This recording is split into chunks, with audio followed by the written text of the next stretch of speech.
Analysis రాజధాని అంశం అండి. రాజధాని వర్సెస్ ఏదైతే జగన్మోహన్ రెడ్డి గారు ఒక కొత్త పేరు పెట్టారో అది పెద్ద ఎత్తున వైరల్ అవుతున్న నేపథ్యం మావిగాను.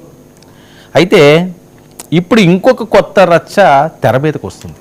అదెవరు తీసుకొచ్చారు అంటే శివసేన. ఎందుకంటే వాళ్ళు మాట్లాడే అంశం అమరావతి పేరుని అమరావతి రాజధాని చేయడాన్ని వాళ్ళు తప్పు పడుతున్నారు. ఎందుకంటే కేంద్రానికి సంబంధించినవి ఇది రాష్ట్రాలు చూసుకుంటాయి, అది రాష్ట్రాల హక్కు రాజధాని నిర్మించడం. వీళ్ళు అనైతికంగా దీన్ని బిల్లు ప్రవేశపెట్టి ఈ రకంగా చేస్తున్నారు. రేపు ముంబైని కూడా కేంద్రపాలిత ప్రాంతం చేయడానికి ఈ రకంగానే రూల్స్ అన్నింటినీ కూడా పక్కతో పట్టిస్తారు అని చెప్పి మాట్లాడిన పరిస్థితి. సో ఒక పక్క ఇక్కడ మావిగానా లేకపోతే అమరావతిలో అక్కడ డెవలప్ చేస్తామంటున్నారు, లక్షల కోట్లు పెడతామంటున్నారు, లక్షల ఎకరాలు కావాలంటున్నారు. మరి ఇలాంటి టైంలో మళ్ళీ ఈ మావిగాన్ని జగన్మోహన్ రెడ్డి గారు తీసుకొస్తే ఇప్పుడు శివసేన వాళ్ళు మరొక అంశాన్ని తెరలేపుతున్నారు. అంటే ఇటు రాష్ట్రమే కాదు, ఆంధ్రప్రదేశ్ రాష్ట్రంలోనే కాదు, ముంబైలో కూడా దీని మంటలు చెలరేగుతున్నాయి.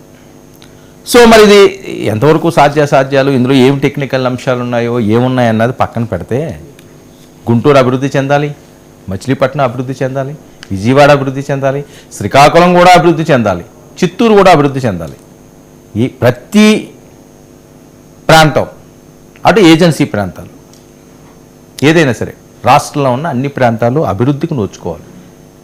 గ్రామీణ ప్రాంతాలు అవనివ్వండి లేదా గిరిజన ప్రాంతాలు అవనివ్వండి అన్నీ మార్చుకోవాలి. సరే ఎక్కడో ఒక రాజధాని అనేది ఒక క్యాపిటల్ ఉండాలి కాబట్టి అది అమరావతి అని 2014లో డిసైడ్ చేసింది కదా.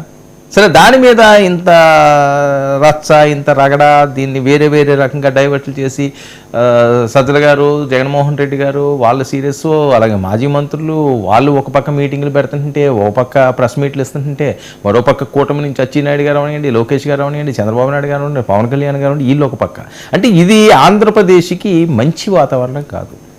ఇలాంటి అంశాలు ఏది మంచిది కాదు. చర్చలు జరగవచ్చు, దేని మీద జరగాలి?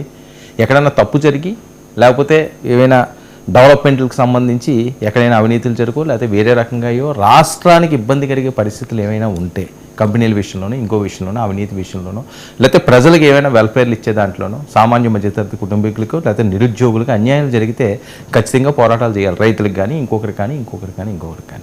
సరే రాజధాని అదే 2014 నుంచి నడుస్తున్నది. వీళ్ళేమో మా విజనరీ అంటున్నారు, ముందు చూపుతో మేము ముందుకు వెళ్తామంటున్నారు. రాజధాని అన్నది ఏదో 1 సంవత్సరానికి 2 సంవత్సరాలు కాదు కదా. ఆంధ్రప్రదేశ్ ఉన్నంతకాలం రాజధాని ఉండాలి అంటే దానికి పూర్తి స్థాయిలో అభివృద్ధి చేసే విధంగా మేము వెళ్తాము. ఇది ఈ రోజుది కాదు అని చెప్పి వాళ్ళు మాట్లాడుతున్నారు. మీరు అలా ఎలా చేస్తారు? దానికి అంత డబ్బులు లేవు మన దగ్గర, లక్షల కోట్లు ఎక్కడి నుంచి తీసుకొచ్చి పెడతారో అంటారు.